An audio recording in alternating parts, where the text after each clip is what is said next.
Hi అండి, అందరికీ నమస్తే. Welcome back to NR collections. ఈరోజు నేను మీషో ప్యాకింగ్ కోసం అని వీడియో చేశానండి.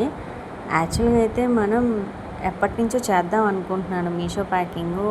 లాస్ట్ ఎప్పుడో ఒక 2 months బ్యాక్ అనుకుంటా ఇట్లా మనం మీషోలోని వచ్చే ఆర్డర్స్ అన్నీ ప్యాక్ చేయడం చిన్న షార్ట్లో చూపించాను. ఇప్పుడు ఏంటంటే మనకి ఆర్డర్స్ అనేది బల్క్గా వచ్చినాయండి.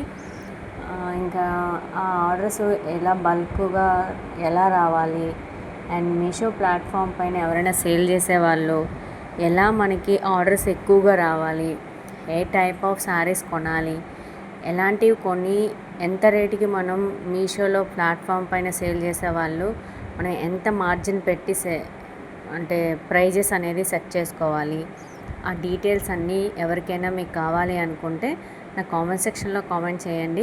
నాకు తెలిసినంత వరకు మీకు సపోర్ట్ చేస్తాను. అండ్ మనకు వచ్చేసి ఈరోజు మనకు నియర్లీ 30 వరకు వచ్చినాయండి ఆర్డర్స్. అవన్నీ ఆర్డర్స్ ప్యాక్ చేయడానికి రెడీగా ఉన్నాను. బట్ ఏంటంటే నాకు ఆర్డర్స్ ప్యాక్ చేస్తూ మధ్యలోని మీతో షేర్ చేసుకుందామని మళ్ళీ అందుకే షేర్ చేస్తున్నాను. యాక్చువల్గా అయితే మనం స్టార్టింగ్ నుంచి చాలా చిన్నగా స్టార్ట్ చేసామండి. స్టార్ట్ చేస్తూ మనం యూట్యూబ్ ఛానల్లో కూడా 1000 ఫ్యామిలీ మెంబర్స్ అయ్యేందుకు చాలా హ్యాపీగా ఉంది. నేను ఆ వీడియోను కూడా షేర్ చేసుకున్నాను.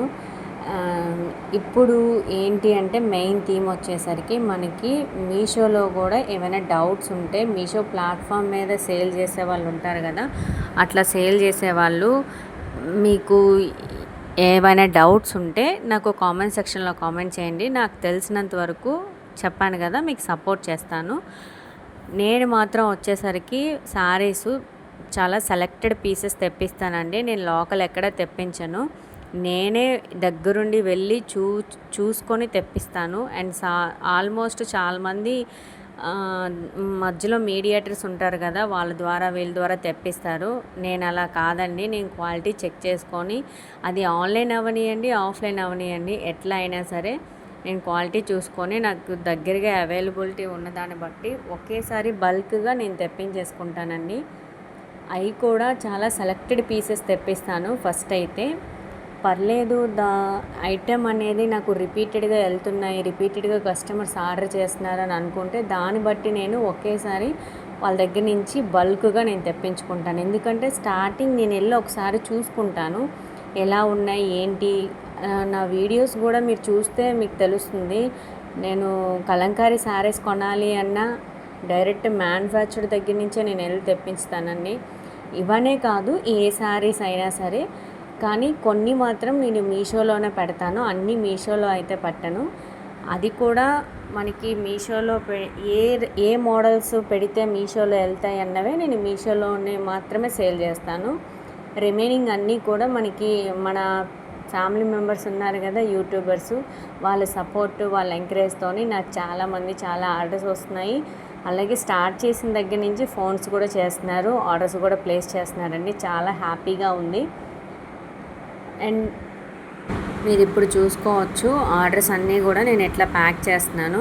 మోస్ట్ ఆఫ్ మన ఏంటంటే ప్లాట్ఫామ్ మీషోయేనండి, నాకు ఇంకే ప్లాట్ఫామ్స్ లేవు. అది కూడా ఓన్లీ దానిలోనే నేను సేల్ చేస్తాను. అండ్ నెక్స్ట్ ఇప్పుడు నేను అన్నీ కూడా ప్యాకింగ్కి నేను ప్యాకింగ్ కవర్సే యూస్ చేస్తున్నానండి. మోస్ట్ ఆఫ్ నేను షార్ట్ వీడియో చేసినప్పుడు కూడా చెప్పాను, మీకు అమౌంట్ ఎక్కువ అవుతుంది కదా అని మీరు నార్మల్ వైట్ కవర్స్లోని మీషో ప్లాట్ఫామ్ మీద సేల్ చేసేవాళ్ళు మాత్రం అస్సలు మీ నార్మల్ ప్రైవేట్ కవర్స్ యూస్ చేయొద్దండి. ఎందుకంటే మనకి ఏదైనా మనం ఎంత జెన్యూన్గా కస్టమర్కి పంపించాలి అన్నా అవతల వాళ్ళు రిసీవ్ చేసుకునే వాళ్ళు కూడా చాలా జెన్యూన్గా ఉండాలి కదండి. వాళ్ళు ఏదైనా ప్రాబ్లమేటిక్ అయ్యి నాకు నేను పంపించిన ఆర్డరు ఇది వచ్చింది, నాకు వేరే మిస్యూజ్ అయ్యి వచ్చింది అని చెప్పి వాళ్ళు అది తిప్పి ఇది తిప్పి మళ్ళీ మనకి రిటర్న్ చేస్తూ ఉంటారు.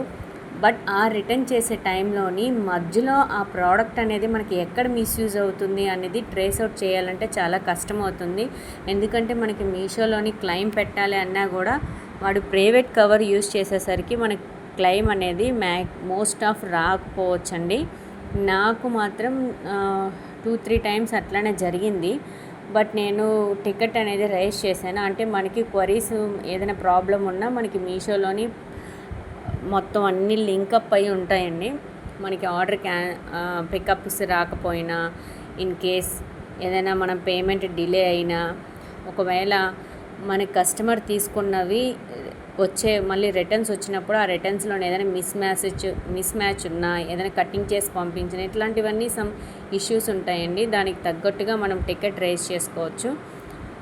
మోస్ట్ ఆఫ్ నాకు చాలా వరకు వచ్చినాయండి కలెక్షన్ అనేది. అంటే ప్రాబ్లం అనేది కంపల్సరీ ఉంటుంది. ఇందులో ఎంత రిస్క్ ఉన్నా సరే మనం ఫేస్ చేయగలగాలండి. మనకి లాంగ్వేజ్ ప్రాబ్లం అయ్యి ఉండి, లేకపోతే మనం మెసేజ్ చేసే ప్రాబ్లమాటిక్ అయ్యి ఉన్నా సరే దానిలోనే చాలా వరకు మనం లాస్ అవుతాము. అలా కాకుండా బాగా థింక్ చేస్తూ వాళ్ళ దగ్గర నుంచి మనం కలెక్షన్స్ ఏదైనా ప్రాబ్లమాటిక్ వచ్చినప్పుడు చాలా జెన్యూన్గా ఉండి మనం పెట్టాలి కలెక్షన్స్. అది కూడా మీషోకి రేస్ చేయాలి. ఇలాంటి డౌట్స్ ఏవైనా మీకు కావాలి అనుకున్నా, ఎలాంటి సపోర్ట్ కావాలి అన్నా సరే నేను నాకు తెలిసినంత వరకు చెప్తానండి. అండ్ నేను కలెక్షన్స్ ఆర్డర్స్ ఇట్లా ప్యాక్ చేస్తూ మధ్యలో నాకు ఒక ఐడియా వచ్చింది. ఈ ప్యాకింగ్ అనేది నేను ఎందుకు వీడియో మనం లైవ్లో చూపించకూడదు అనే ఒక థాట్ వచ్చింది. ఇంకా సడన్గా నేను మధ్యలో ప్యాకింగ్ అనేది ఆపేసి లైవ్ స్టార్ట్ చేశాను. నేను లైవ్ వీడియో కూడా డిస్క్రిప్షన్లో పెట్టానండి, చూడొచ్చు. అండ్ ఈరోజు వీడియో మీకు యూస్ఫుల్ అనుకుంటే please like, share, subscribe my channel. Thanks for watching.